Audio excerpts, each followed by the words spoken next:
रामगढ़ के बसंतपुर पंचायत में एक डाक विभाग का एक छोटा सा ऑफिस है। मैं यानी चुनमुन सिंह पेशे से एक पोस्टमैन सालों से यही काम कर रहा हूँ। सुबह का वक्त है और मैं अपने रोजमर्रा के काम में जुट गया हूँ।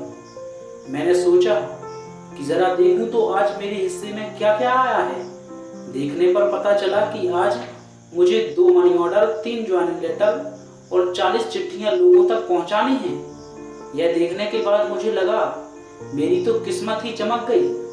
मैंने ईश्वर से दुआ मांगी कि ऐसी खुशखबरी वाली चिट्ठियां मेरी झोली में हमेशा आती नहीं। चिट्ठियां बांटने की खुशी में मैंने साइकिल का स्टैंड उठाया और घंटी बजाते हुए चल पड़ा बसंतपुर पंचायत की ओर। रास्ते में पहला गांव भरौली पड़ता है।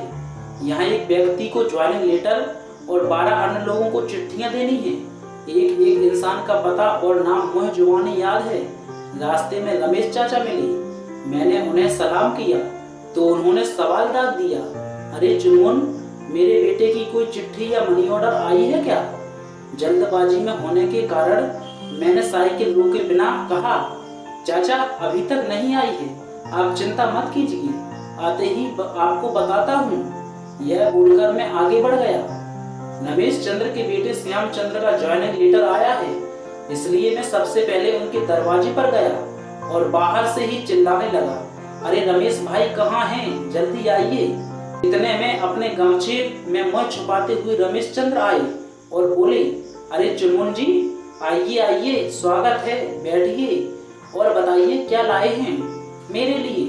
मैंने कहा खुशखबरी है, पहले मुझे मीठा कराइए फिर दूंगा। इतने में रमेश जी ने अपनी पत्नी से तेज आवाज लगाते हुए कहा, अजी सुनती हो, चुनमुन भाई के लिए मिठाई लेती आना। उनका बेटा श्याम भी आवाज सुनकर घर के दरवाजे पर आ गया। मैंने मिठाइयाँ खाने से पहले श्याम का मुंह मीठा कराते हुए उनका ज्वाइनिंग लेटर उनके हाथ में थमाया और कहा, देश की सेवा करने के लिए तैयार हो जाओ, ये लो सरकारी नौकरी की चिट्ठी। इतने में श्याम की माँ की आंखों से जहाँ खुशी के आंसू टपकने लगे, वहीं पिता रमेश चंद्र का सीना गर्व से चौड़ा हो गया। श्याम ने चिट्ठी खोलने से पहले मेरे पैर छूकर आशीर्वाद लिया और फिर चिट्ठी को पढ़कर सुनाया। अब जाने के लिए मैंने अपनी साइकिल उठाई ही कि इतनी देर में रमेश भाई बोले, अरे चुनमुन, तुम्हें ऐसे ही जाने थोड़ी देंगे। यह कहते हुए उन्होंने धोती के कोने की गठरी खोली और उसमें से 50 रुपए निकालते हुए मुझे दिए और कहा, बच्चों के लिए भी मिठाइयाँ लेते जाना। मैंने उनका शुक्रिया अदा किया और निकलते वक्त एक बार फिर से उन्हें बधाई दी। साइकिल चलाते हुए मैं पहुंच गया कमलावती चाची के पास। उनका बेटा दिल्ली में नौकरी करता है।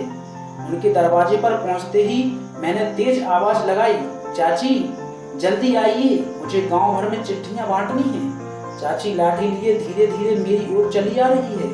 उन्होंने कहा, रुको चुनमुन, बुढ़िया को क्यों सताते हो, आ रही हूँ, रुको रुको। चाची जैसे ही आई तो मैंने झट से उनके हाथ में चिट्ठी थमाते हुए कहा, चाची जी ये लीजिए, आपके बेटे की चिट्ठी है। यह कहते हुए मैं चलने को हुआ ही कि चाची ने मेरे हाथ पकड़ते हुए कहा, चुनमुन बड़ी तेजी में है, जरा पढ़कर भी सुना दे, क्या लिखा है मेरे बेटे ने रवि ने। मैंने कहा, चाची मैं जल्दी में हूँ, लेकिन आप कह रही हैं इसलिए सुना रहा हूँ। मैं दरवाजे पर बने चबूतरे पर बैठ गया और चिट्ठी खोलकर पढ़ना शुरू किया। चिट्ठी में लिखा था, प्रिय माँ, आशा करता हूँ परिवार में सभी स्वस्थ और खुशहाल होंगे। अगले महीने में रीना की शादी के लिए पैसे भेजूंगा, उनमें से तू गहने और कपड़ों की खरीदारी कर लेना। रीना को कहना मैं रक्षाबंधन में नहीं आ पाया था, तो इन पैसों से अपने लिए कपड़े खरीद लेना। ईश्वर से कामना करता हूँ कि आप सभी खुशहाल रहें। मैं भी जल्दी आऊँगा और आकर रीना की शादी का समय पक्का करूँगा। आपकी चिट्ठी का इंतजार रहेगा हमें। चिट्ठी पढ़ते ही मुझे जवाब लिखना और वहाँ का शुभ संदेश देना। मेरी तरक्की हो गई है, इस बार मुझे पदोन्नति भी मिली है। पूरे 300 रुपए बढ़ाए हैं मालिक ने। किसी भी प्रकार की परेशानी हो तो बताना। आपका अपना रवि। चिट्ठी पढ़कर जैसे ही मैंने अपनी आंखें ऊपर उठाई, मुझे चाची के गालों से लुढ़कते हुए आंसू साफ दिखने लगे। मगर अच्छी बात यह है कि उनकी आंखों में खुशी के आंसू हैं। मैंने माहौल की गंभीरता को तोड़ते हुए कहा, ये लीजिए चाची अपनी चिट्ठी और मुझे इजाजत दीजिए, आज बहुत काम है। वहां से निकलने के लिए मैंने अपना झोला उठाया ही कि चाची ने अपनी पुरानी फटी हुई साड़ी से आंसू पोंछते हुए कहा, बेटे पानी भी तो पीते जाओ। धूप इतनी तेज थी कि मैंने सोचा पानी भी पी लेता हूँ। रीना पानी का गिलास और गुड़ लेकर मेरे पास आ गई। मैं पानी पीकर आगे निकल पड़ा। अब मैं पहुंचा धर्मेंद्र यादव के घर पर।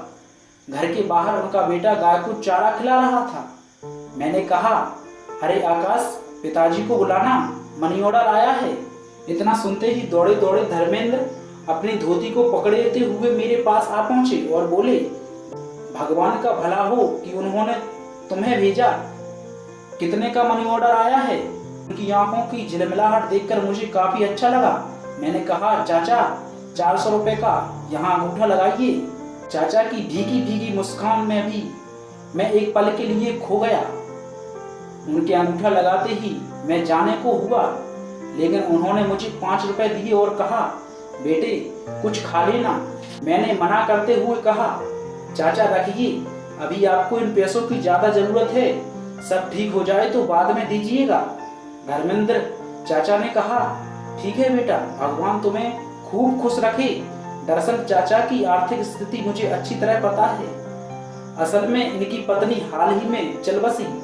ऐसे में इनके बेटे ने मां के अंतिम संस्कार के लिए कुछ पैसे दिए हैं। इस वजह से मैं नहीं चाहता हूं कि इनके पैसे लेकर इन्हें मुसीबत में डालूं। साइकिल लेकर आगे बढ़ा ही कि कोई कभी मुझे प्रणाम करता तो बड़े बुजुर्ग मुझे आशीर्वाद देते नहीं थकते। इतना सम्मान पाकर मैं अंदर ही अंदर काफी खुशी महसूस कर रहा हूँ। इतने में पोस्ट मास्टर ने मेरे कंधे को झंझोड़ते हुए मुझे नींद से उठाया।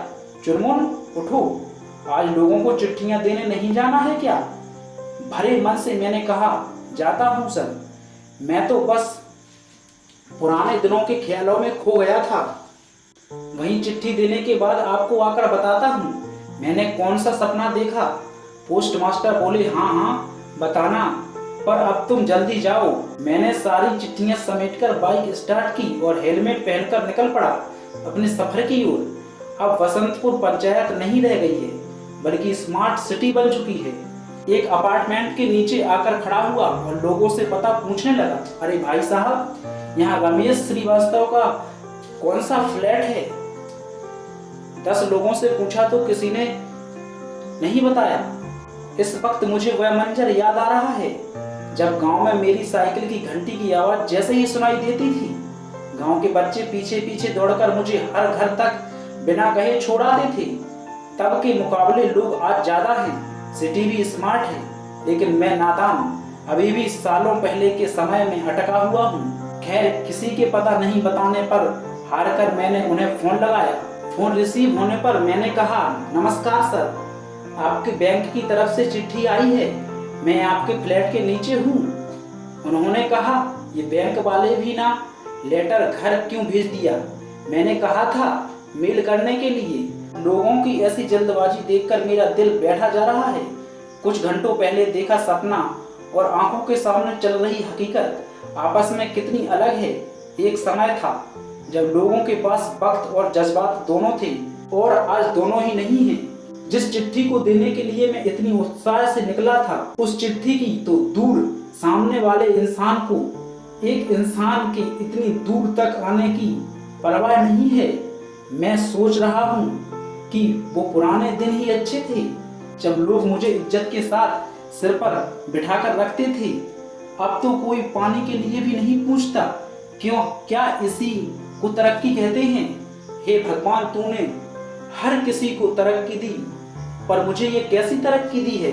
आधुनिकता ने 2 लोगों के बीच की दूरी को कम तो बेशक किया है, लेकिन इसी आधुनिकता ने 2 लोगों को पास होते हुए भी दिलों से दूर कर दिया है। ऑफिस आने के बाद स्टेशन मास्टर को जब मैंने अपने सपने और आज के दिन के बारे में बताया तो उनकी आंखों में भी आंसू थे, और इस बार ये आंसू दुख के थे जो मेरी यानी डाकिये वाले की कहानी का दर्द साफ बता रही थी। तो दोस्तों, आपको यह कहानी कैसी लगी आप हमें कमेंट में जरूर लिखें, और अगर आप ऐसी कहानी सुनना चाहते हैं तो आप हमारे इस चैनल को सब्सक्राइब जरूर करें। मिलते हैं अगली कहानी में, जब तक के लिए जय हिंद।